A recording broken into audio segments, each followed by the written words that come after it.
Zee 24 तास एक पाऊल पुढे। शेळफाट्याजवळील लकी कंपाऊंड भागातील इमारत कोसळून 74 निष्पाप नागरिकांचे प्राण गेले तर 60हून अधिक जण गंभीर जखमी झाले। या दुर्घटनेनंतर ठाणे पालिकेला आता जाग आली। मुंब्रा आणि दिव्यातल्या 50 अनधिकृत इमारतींवर कारवाई करण्यासाठी पालिकेने 15 जणांची विशेष टीम स्थापन केली आहे।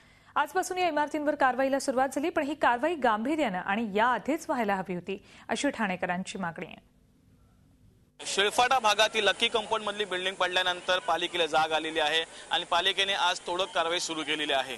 तर दुसरीकडे पोलिसांनीही धरपकड सुरू केलेली अशा बिल्डरांविरुद्ध कारवाई सुरू केलेली आहे जे बिल्डर अशा प्रकारचे अनधिकृत बांधकाम बांधतात। एकंदरीत दोन्हीकडनं प्रक्रिया सुरू झाली, दोन्हीकडनं कारवाई सुरू झालेली आहे। आपल्याबरोबर तिथले स्थानिक रहिवासी आहेत, त्यांच्याकडून जाणून घेऊया त्यांच्या काय भावना आहेत। ये लोग जो है लोगों का फायदा उठाते हैं, फ्री में लोगों को रखते हैं यहाँ पर ताकि इनका डेमोलिशन ना हो, और इन सब में टीएमसी भी जिम्मेदार है, यहाँ की पुलिस प्रशासन भी जिम्मेदार है। जो कार्रवाई हुई है इससे मैं भी संतुष्ट नहीं हूँ, क्योंकि हम लोग सब लोग साथ में काम करते हैं और हम लोगों ने 7-8 महीना पहले ये आवाज़ उठाई है।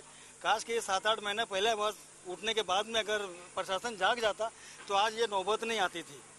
आज जो जागे हैं इससे हम सहमति नहीं है और इससे पहले कार्रवाई होना चाहिए था। कारवाई आता गरमागरमी आहे म्हणून चालू असणार, त्याच्यानंतर आठवड्यानंतर लोक विसरणार, हे पण विसरणार। तर कोणी भंगारवाला उठतो, बिल्डिंग बांधायला सुरुवात करतो, पाईप विकणार बघतो, बिल्डिंग बांधायला उठतो, अरे काय त्याला नाही त्याच्यात आर्किटेक्ट नाही, त्याच्यात कोण डिझायनर नाही, त्याच्यात प्लॅनर नाही, कोणते प्लिंट बघणार। लक्ष असं असं झालं असतं का? कारवाईबद्दल ही आता 2-4 दिवस चालणार नाही, परत तशी टीप होणार, कारण पुढे 2 वर्षात निवडणुका आल्यात, याच्यावर काहीच होणार नाही, ते असं झाकलं जाणार, याच्या पुढे काहीच होणार नाही, मेले ते गेले, आपलं असंच चाललेलं आहे एवढ्या वर्षात। ये जो काम है ना, ये काम एकदम ऐसे हिस्ट्रिक हो जाना चाहिए, लोगों को एक भी अनलीगल काम होना नहीं चाहिए, और जो बिल्डर लोग पकड़े गए उनको ऐसी सजा मिलनी चाहिए, जो बिल्डिंग बना रहा है जो उनकी रूह कांप जाए उन लोगों की।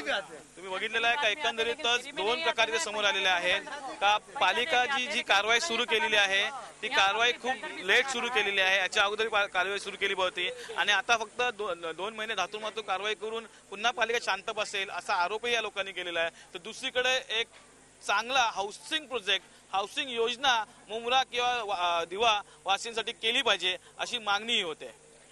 झी 24 साठी व्हिडिओ जतन भौमिक कपिल राव, ठाणे।